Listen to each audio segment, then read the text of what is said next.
But what they showed was 4 guns had been picked up in the store, 2 of them by the same guy in a span of 6 months. And the first day that I had gone into the store and asked them, how many 50 cals do you sell in a year? They told me they were lucky to sell one. And when I asked them, so it didn't ring any alarm bells when you sold 4 50 cals in 6 months, to be fair, it was an employee. It wasn't like the store owner.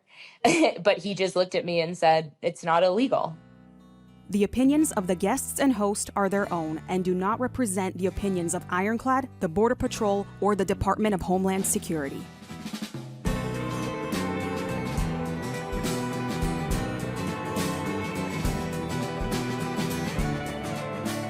Welcome to Borderland Narcosis, an Ironclad original. Our next guest is Sarah Kanosian.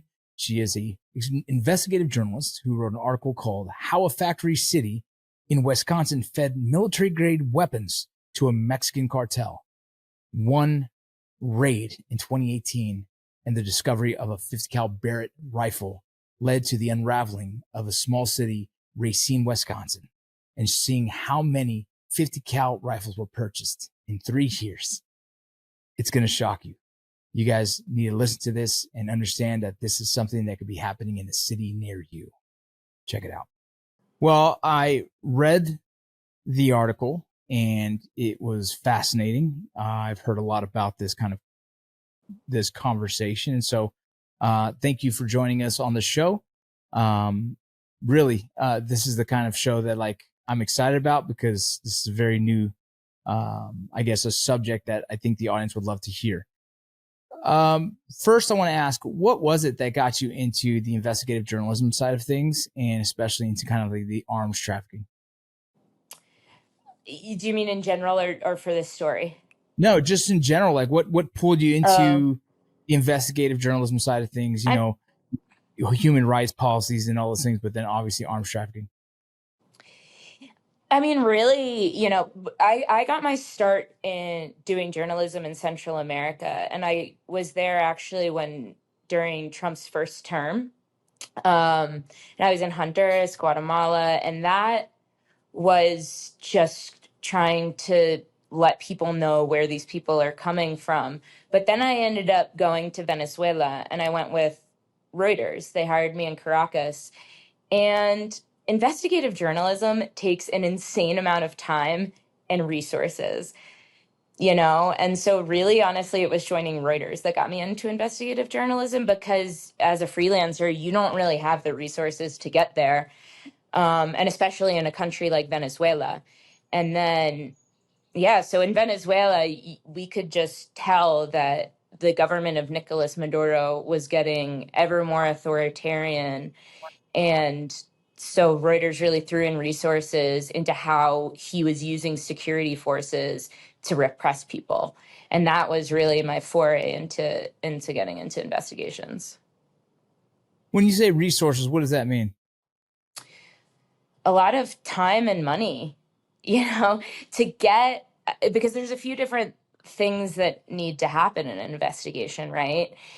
A lot of it is just me getting the sources that I need, which can take days. And especially on something where people are risking, depending on where they are, their lives, their jobs, their reputations, to leak me information that they're not supposed to leak to me. That takes relationship building and trust building. And then there's the travel involved, right? That also costs quite a bit of money.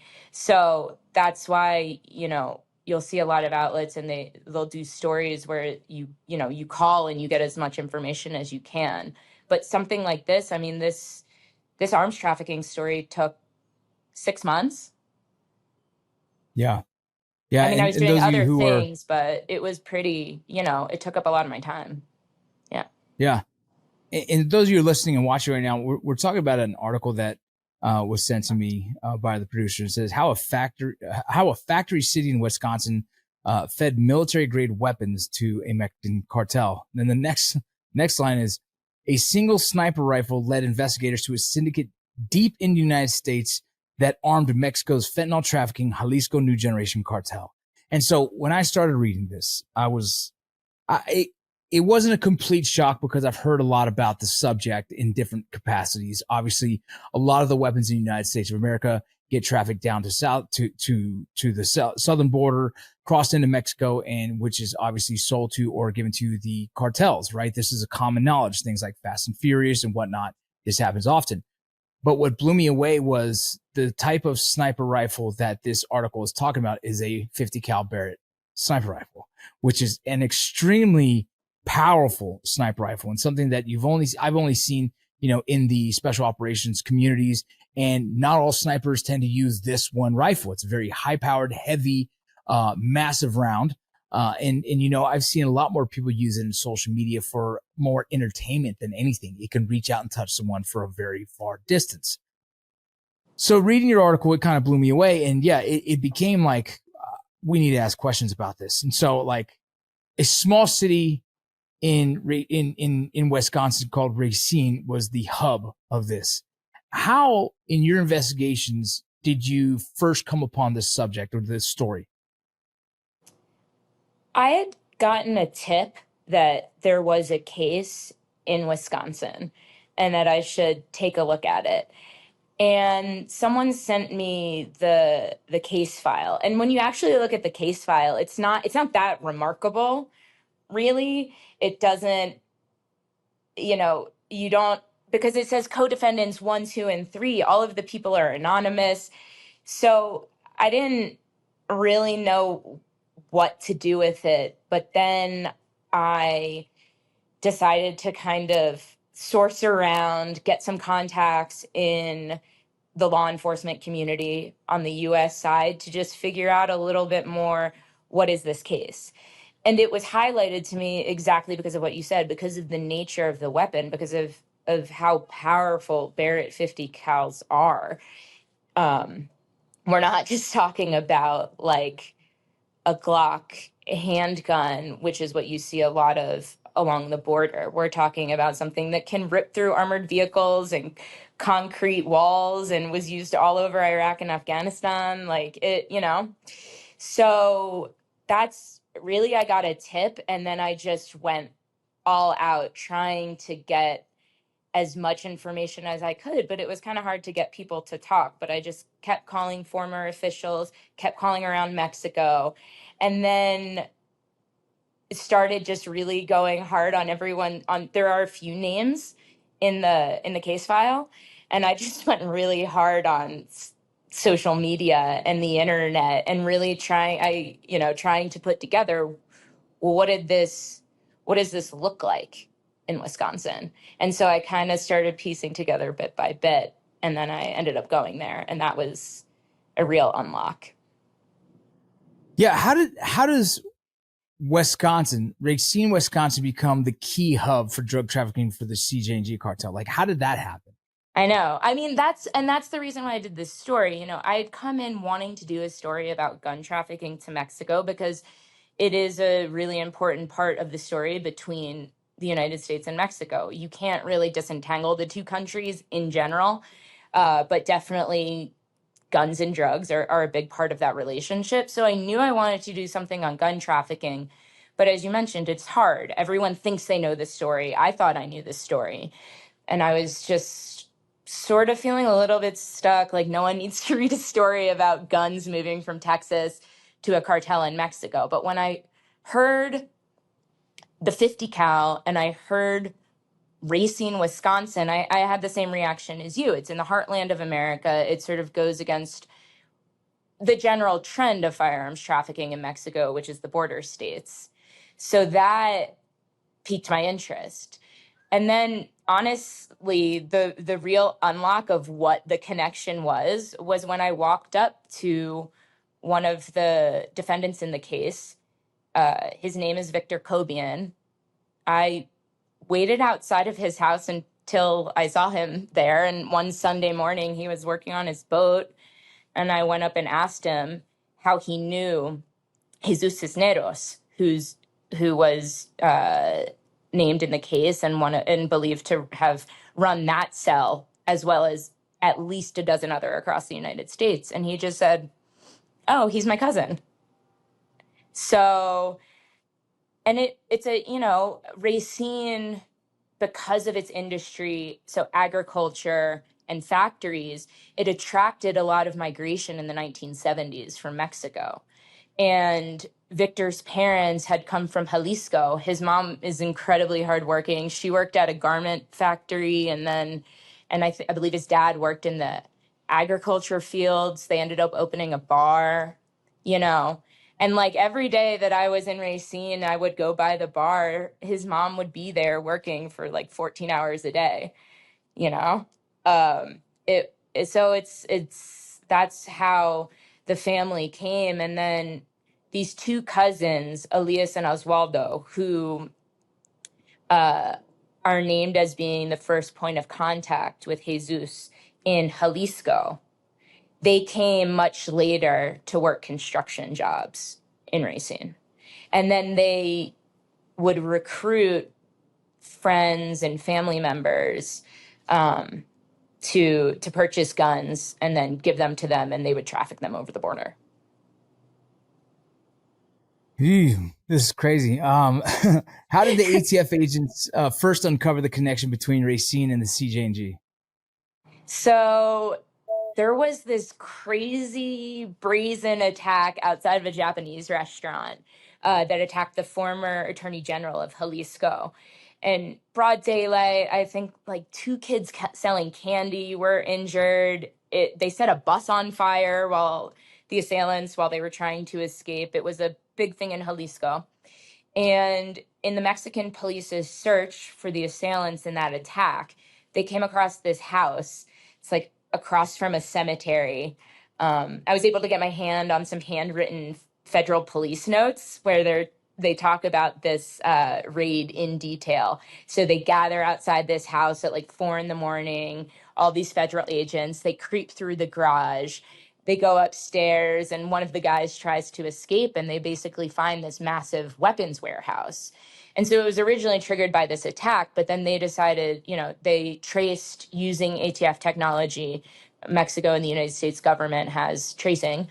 And I forget how many of the guns, but the majority of the guns were traced back to the United States. And one of them was this Barrett 50 cal from Racine, Wisconsin. And that really piqued, just like it piqued your ears, just as like it piqued my ears. There was a lot from Texas and Arizona, but the ATF agent who traced the gun, his name's Tim Sloan, he was like, wait, what? And I mean, I think that there's something interesting here because they'll send the traces to the offices where the guns come from.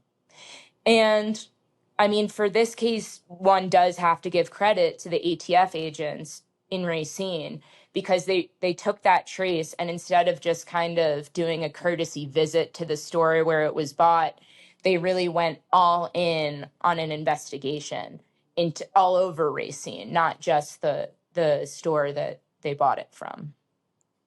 Yeah. This case was considered to be the most prolific CJNG firearms trafficking network ever discovered. What made it that? Because from that one gun, it gets traced to Racine. And, I came across just the Racine case. So I was busy putting together this, and then another cell came up in my reporting in Las Vegas. And that also piqued my interest because they were buying really expensive, high-powered weapons there as well. And Victor, he mentioned to me that he knew the guy who was named in the ATF documents as running, the ring in Las Vegas. So I was looking into Las Vegas, and then something comes up in Portland. And there is a little, so I did some more digging, got in touch with a couple of sources, and it turned out that, Jesus was believed to have started in Wisconsin. There was a family connection there. And then he had at least a dozen cells across the United States into, as far as like North Carolina, for instance.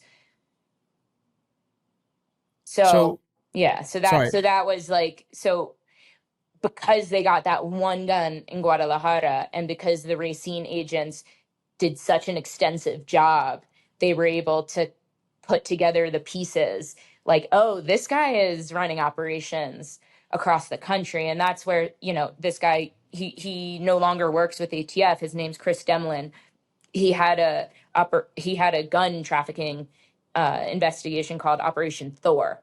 And Operation Thor was intended to put together arms trafficking investigations from multiple states, which is surprisingly rare.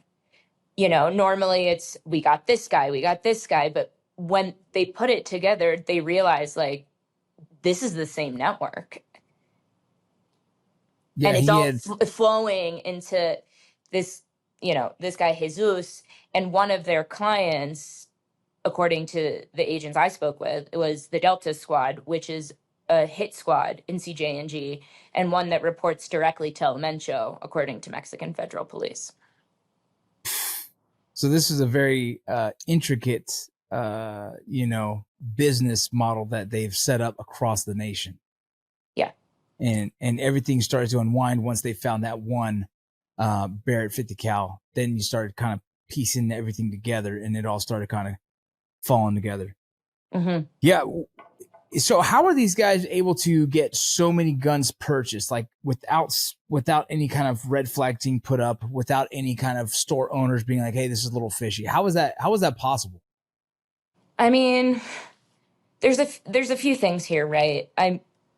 So on the, first thing, they went to a bunch of different gun stores in Racine. Like, you go there, you go there, you go there. And so they sort of spread out the purchases. And I mean, the gun stores don't like talk to each other or anything.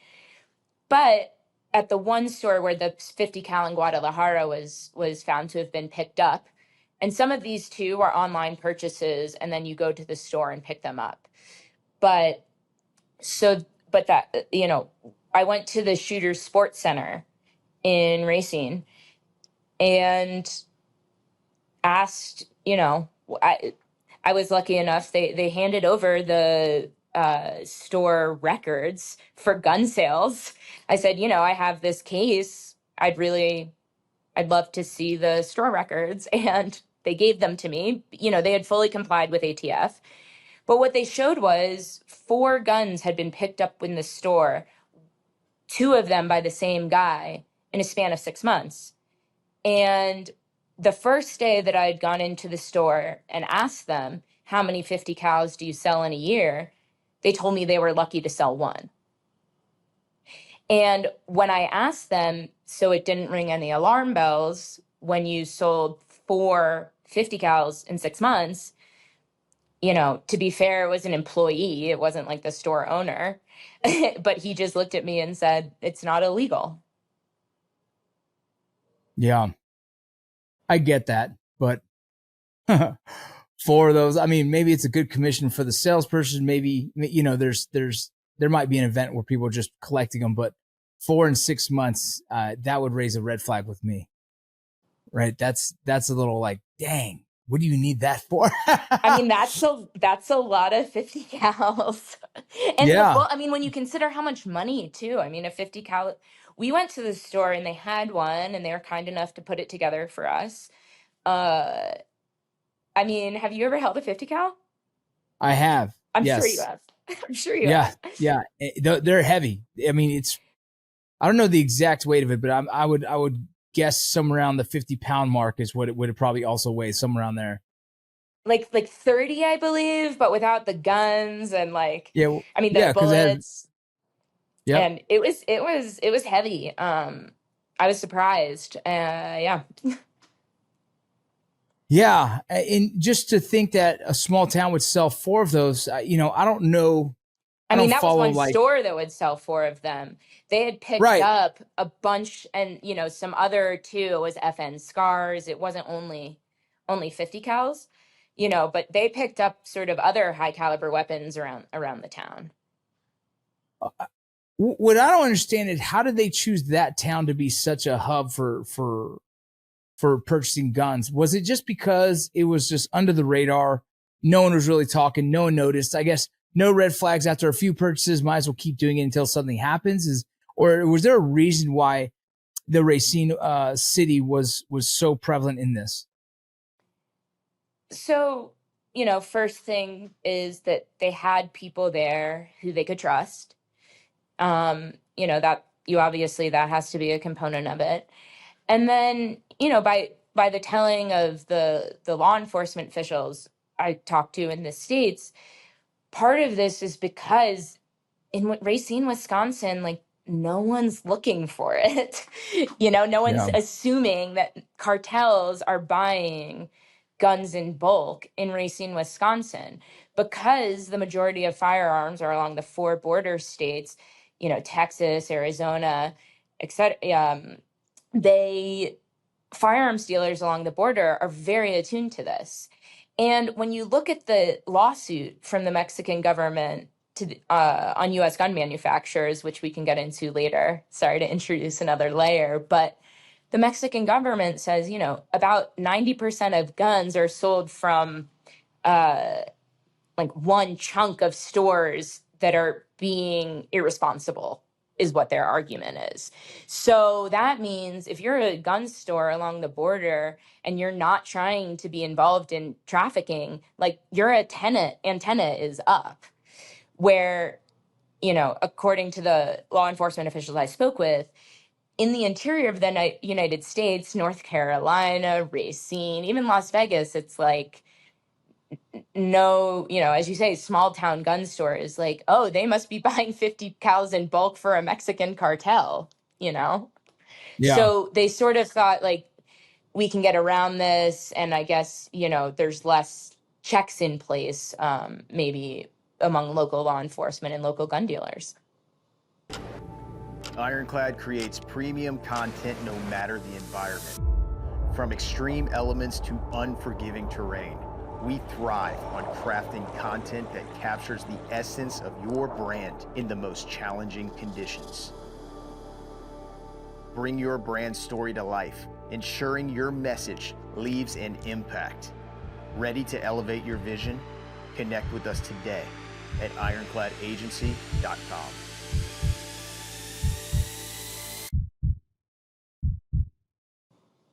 How were they able to, once purchased, then they have to transport them and somehow get them to Mexico? Did you by any chance uncover how they were doing that? Yeah, they were just driving them to San Diego, and then they had contacts there, and then they would put them in a storage space, and then they would go to some place on the border that had been prearranged, and they would cross them. I believe that no, two agents did tell me that that was they had paid off someone on the border to be able to cross the guns. And there's been videos in Vice News and other outlets of getting the guns across that way, paying agents off to look the other way. But they Yeah, also I've been break them up into parts and put them into Right. like different components of the car. Like, they have a lot of different ways that they can physically get the guns over the border.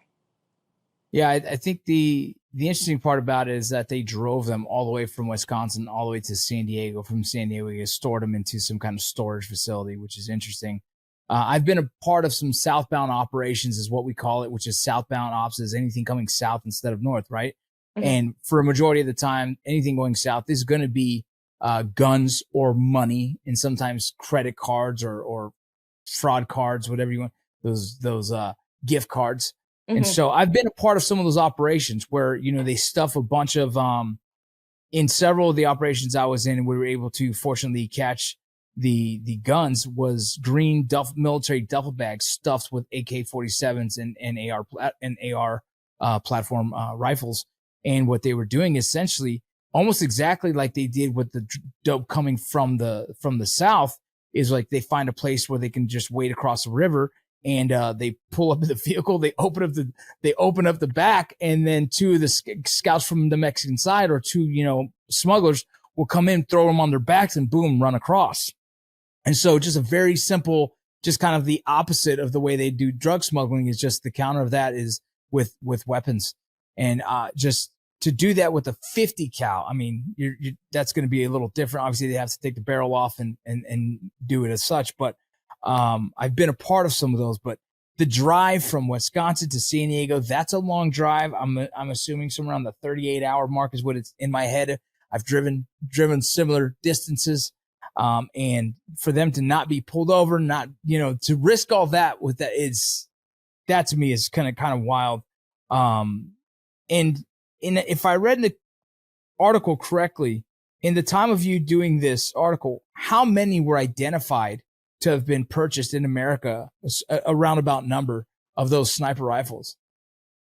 Oh, I need to go back to the article to check, but I know that between the 3 cells that I looked at, Portland, Las Vegas, and Racine, $600,000. That's how much was in the guns, and it's like yeah.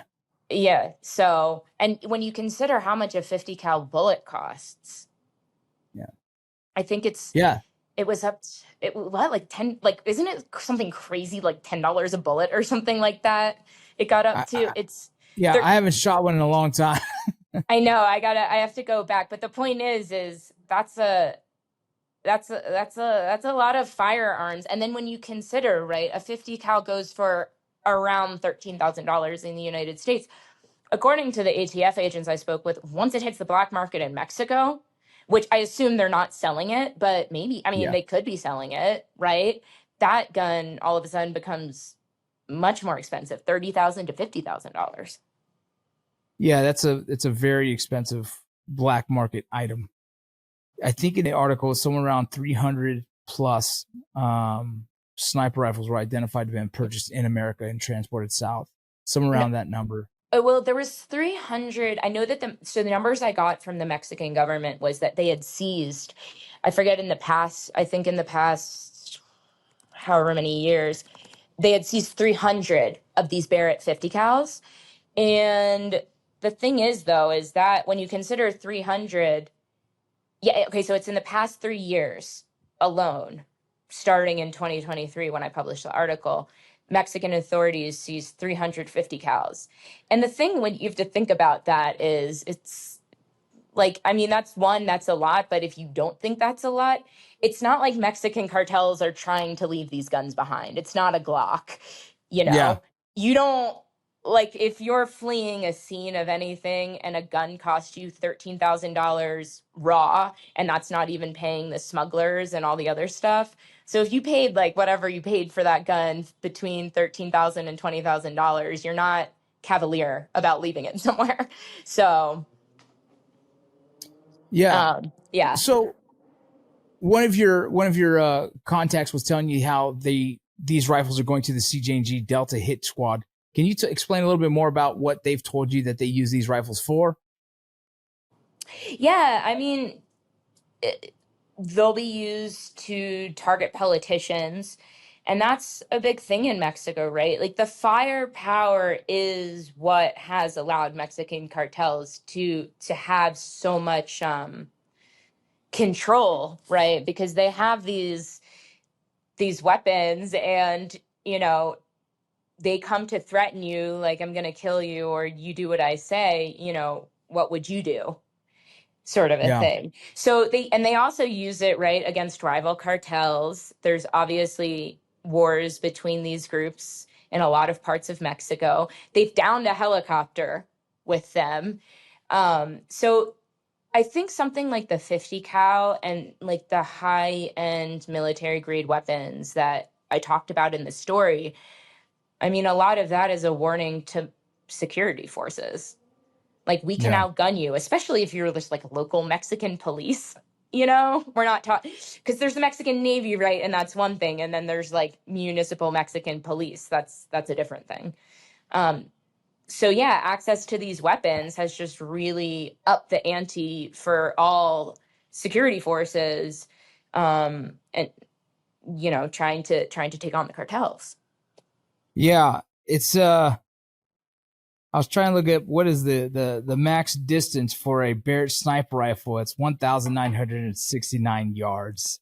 That is a long distance to reach out and touch one with effective It says effective firing range. And so, you know, I don't know the capabilities essentially with the training behind the cartel, but I do. We know the past of the Los Zetas. We know the origination of kind of militarization of the cartels. We know they've continued to develop themselves. The last person I had on here talked about how some of the top dogs of the CJNG cartel are, in his opinion, and from what he has heard, is that the top officials of the CJNG cartel is U.S. military special operations individuals who have now worked for the cartel, who run the cartel.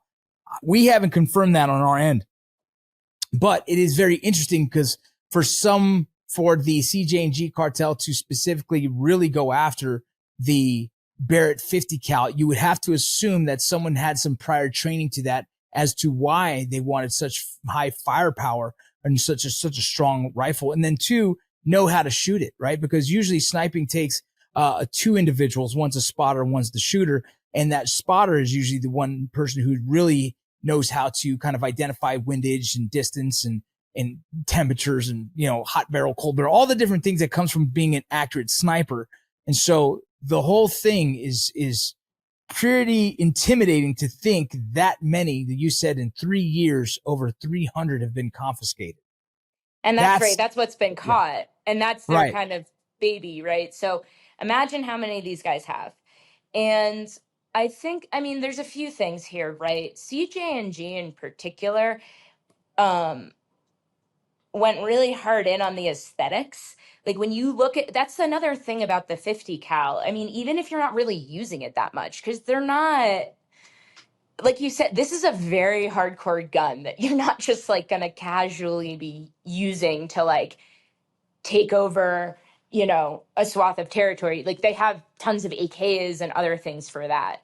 So there's also a value add in just appearing in a YouTube video, camo, bulletproof vests, because they're also sourcing like Kevlar from the United States as well, right? And so having 50 cals, and in my story we have a photo because it appeared in a YouTube video. I mean, they want to advertise that they have these things, and that's a message to rivals, politicians, security forces in the United States as well as in Mexico, other criminal groups, of essentially like, this is our arsenal, like, try us. And so, you know, it even in just aesthetics alone, it's quite a bit. And I mean, as far as training, I can't speak to what you said about, you know, U.S. military individuals. I mean, what I can say is that the drug war has been going on since 2006. And so, I mean, the cartels are engaged in, you know, this war. And so they've been training all of them, and they have their different cartels have different modes of training. And, you know, as you mentioned, the Zetas was a pretty aggressive military training model. But, you know, every time these cartels atomize, you know, they not only need, you know, trained snipers and people who know how to use Barrett 50 cals, they need engineers, they need, you know, chemists. Like, these are very well built out organizations that try and source the best people that they can get, who are already trained and that can train others in the cartel.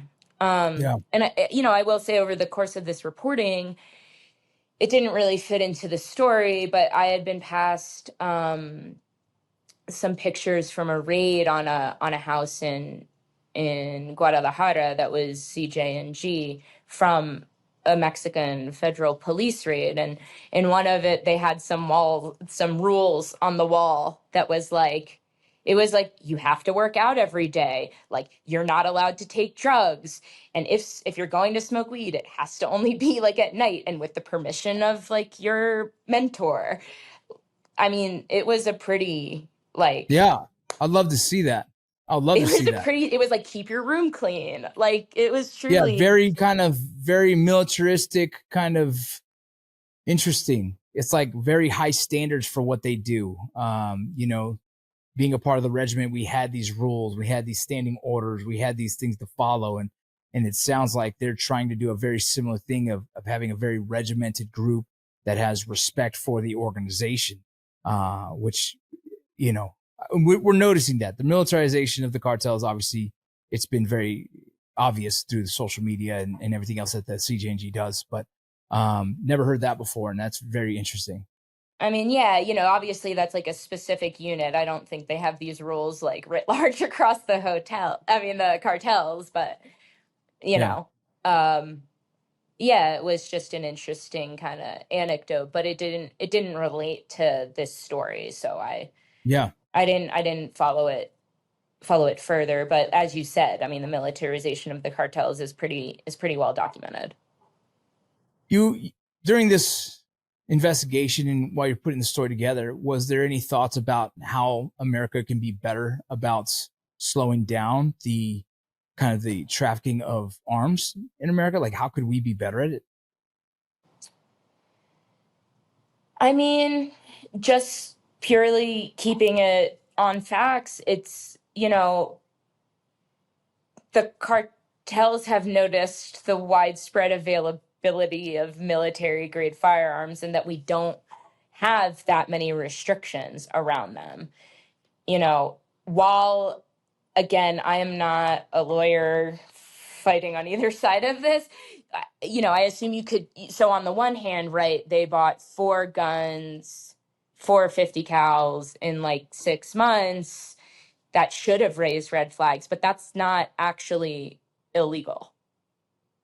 Yeah. I guess, I mean, according to the right, I don't, again, maybe I'm getting into some legal territory here that I'm not aware of, but there's not like a law in the United States that says you can't own multiple Barrett 50 cals. Yeah. I'm not policy prescribing or anything, but it's just that's a reality is that you can legally in the United States, if you're over the age of 18 and don't have a criminal record, you can buy multiple Barrett 50 cals if you wanted to. Yeah. I don't know. I don't know how it all, I don't know. So I've never purchased a weapon of that level. Right. And so I have Mm-hmm. no idea what the deeper side of this is. I don't know what the ATF laws are. I don't know what any of it is. It's something that I think I need to look into more, but you would think that someone buys a 50 cal, which is the Barrett, which is a very high power rifle, that there would be some kind of response in some kind of government system that goes, oh, let's just make sure we note where that rifle is. But I don't know what we have. You know what I'm saying? Like, again, I don't want the government, down my throat about every weapon I purchase either. So it's a weird balance that I'm not sure where I stand on that completely, because I've never had the need to buy something of that capacity. But you would think that there's a little bit more, I don't know, accountability of such a high level firepower as such as a Barrett. But I don't know. I talked to a guest. Go ahead, please. Mhm. Well, I was just gonna say, I don't. Again, just I reported the story and what happened happened, and Yeah. but I know I talked to some people who have thrown out different policy things, right? I mean, it's like on the one hand, you have people saying, and I believe they did do background checks Yeah. for these weapons, because part of the thing of straw purchasers for cartels is that they Yeah. recruit people who have clean records so that when the background check happens, it doesn't set off any alarms. Other people bring up that in other countries, governments will have check-in systems where it's like someone from the government will go to your house to make sure you still have the weapon and how many bullets you have to accompany that weapon. So people bring that up. And then I'll say on the other side, even an analyst who I was speaking with mentioned that, for them, there's a lot more that could be done on the US side. And that it would also be good for Mexico to work on border corruption and black market Yeah. as well. But yeah, essentially, it's just widespread availability of firearms. And it's, we all know where the gun debate is in the United States. But the cartels are just exploiting, what they see as a legal, maybe loophole, for lack of a better word. Yeah. Yeah. Yeah. Well, they're finding their people who the straw purchasers that you mentioned that have clean backgrounds. They're paying them to purchase, Right. and then they're exploiting But that side of it. Yeah, it's in an the Mexican interesting. government lawsuit against U.S. gun manufacturers, I will say, they do mention, like, they're not coming after the Second Amendment or anything, but they are, faulting gun companies maybe to selling to sellers that are maybe being irresponsible in their sales. And so that tends to be the argument, is that it's not like every gun seller in the United States is like unwittingly filtering guns to Mexican cartels. The Mexican government's lawsuit argument, and on the US side, their lawyers, a guy named John Lowy, they really harp on just there are, this bunch of gun sellers that are selling into the cartels. And so people being more responsible around that. Is that what you mentioned earlier about another layer of the what guns manufacturers themselves? Is that the layer that you were talking about? Is kind Well, of so their there's this lawsuit that is going to be heard in the U.S. Supreme Court next month.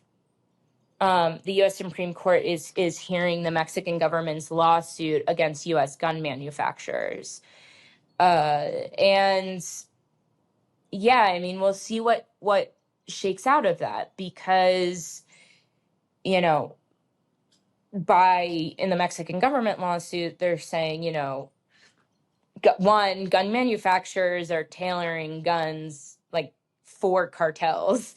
I think that they have guns called, like, hold on, let me pull it up here. But it's they have guns that are sort of a special edition for the Mexican Revolution. They have another gun called, like, El Jefe, and stuff that really seems to be catering to the Mexican market. And then, yeah, interesting. selling to gun stores that are irresponsible with their sales. Yeah, I hear that. I didn't know that lawsuit was happening. I think there's a lot of layers to this that are interesting. I had a guest that we talked about what do you think the answer would be to helping with some of the guns that are going south, and he mentioned we have checkpoints going north. Why don't we have checkpoints going south? And I thought that was a great idea that I've never heard before, and I think would probably bring some value to slowing down some of that southbound traffic that involves guns. And I just don't know how else to do it. Go ahead. Well, I mean, the U.S. government, claims that they're going after some of these networks and gun smugglers. Under Biden, I believe the Safer Communities Act, there was harsher sentences for straw purchasers, and the Justice Department said they were going after more of these networks, like the ones that I recounted in my story. That's part of it. I've heard the checkpoint thing thrown around. So there are a lot of things that various people have thrown out. And it is a big sticking point between the United States and Mexico, right? Because the United States, wants more to be done on fentanyl, and, Mexico wants more to be done on guns. And the Mexican position is like, it's not like fentanyl's legal here. Like, you guys literally just have guns that are legal over there, and they're flooding over the border. And so that's sort of right. That is such a sticking point between the two countries. Is the United States screams about the drugs flowing in, and Mexico's like, well, you guys are producing the demand for the drugs as it is, and you're producing the firearms. So when you talk to a Mexican politician, they're kind of like, all of the economic and physical power of the cartels comes from the United States. Yeah, I can see that argument. I could also counter that argument with, Mexico hasn't done a very good job in countering the cartel, right? Which so much corruption, you know what I mean? Almost giving them more fuel, giving them more power, and in turn them using guns to help with their power, to almost consume more power. And it's one of those conversations. Like I said, I think people will be so divided and it'll go every direction. Totally. What I find fascinating, both governments, I always leave it as like everyone could be doing better. I think we as the viewers of this should be educated on the fact that this is happening internal into small cities across the nation. These three that you talked about, from Colorado to Vegas to Wisconsin, it is not going to be a surprise to find out in many other cities across America, there is guns being purchased by straw purchasers that are getting transported and smuggled back into Mexico in the hands of the cartel. And so for those who are listening to know that, maybe, just maybe, this maybe puts some of these gun businesses a little bit more, I guess, on edge and in paying attention to some of these big rifle purchases that might be a sign of that those individuals are a part of some kind of smuggling network. If that's all we do with this episode, then to me, it brings value, right? Yeah. And I mean, that was sort of, this was my source's reasoning for, giving me as much information as they gave me, which is, this is not really about Racine. I mean, it's about Racine, but it's about the Racines of the United States. They're like, you can Correct. take this model and pick it up and put it all across the United States. And at this point, again, right, it is the border states that make up a lot of the firearms that are recovered. That's, in and of itself, that's its own sort of metric, right? But people, I think they've traced guns to maybe all like 50 states or something. Not large amounts, but I imagine. And that's why I think this interview is important, because I hope that, we'll definitely put the article into this interview so people can check that out as well. But I hope those are listening are knowing that, the cartel has infiltrated deep into America, right? Deep into those cities that you might not think. And it might not be as obvious as you see it. One, we had a guest the other day, was something to do with cattle. Another guest that talks about something else. And now this is just the gun trade, and you might think you are not connected to this in some capacity, but even small towns in deep inside of America, way north of the border, are still involved in some kind of way, shape, or form of the cartel, and are not, that they are still within reach of this kind of epidemic that we need to start paying attention to a little bit more. Yeah, and it seems like it's going to be on the agenda, for the next several years, because it's been in the news quite a bit between Mexico and the United States in recent weeks. Yeah. Well, ma'am, I'll say it again. I really appreciate you coming on here and sharing us your expertise in the subject. And the article is fascinating, and I really appreciate you doing the hard work of putting it out there to the world. Cool. Well, I thank you for reading it. Thank you for having me on, and thank you to anyone else who reads it. It took a lot of time, and I appreciate, all the eyes that we get. If you need anything else, please let us know, and we'd love to have you on again. If there's something else you want to share, please just let us know. For sure, will do. Thank you for listening to Borderland Narcosis, an Ironclad original. I hope you enjoyed that. If you guys have any kind of information that you want to have here on our show, please let us know. Shoot us a DM, message us, however you want. Thank you for listening. Take care.